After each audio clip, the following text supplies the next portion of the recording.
Good morning, good morning sa inyong lahat. Hindi tayo makalabas ngayon kasi umuulan. Lakas-lakas ng ulan dito sa amin. Pasensya na kayo, nandito lang ako sa loob, no? Dito naman ako sa loob. Ipapasilip ko sa inyo kung ano ang nangyayari sa labas. Diba malakas ang ulan? Ayun. Oh, yung mga halaman ko nga, oh. Mga plantito-plantita yung mga halaman ko, tingnan nyo. Kasi palaging umuulan, mahina ang bulaklak nila ngayon. Hindi katulad ng dati, maraming bulaklak yan. Ayun, oh. Papunta dyan. Pag maganda na ang panahon, papakita ko yan sa inyo dun sa labas. Lalabas tayo, dun tayo magpapakita sa labas. Kaya dito muna tayo.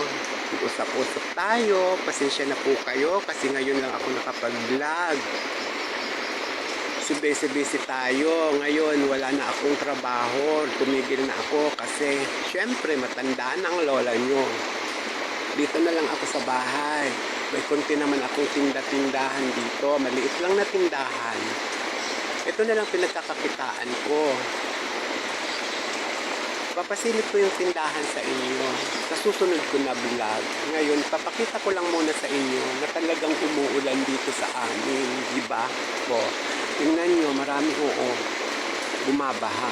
Tapos maganda na ang panahon, lalabas tayo, dun tayo sa labas, magpapasilip ng aking mga halaman, mga planteto-plantita. Alam ko, inaabangan nyo.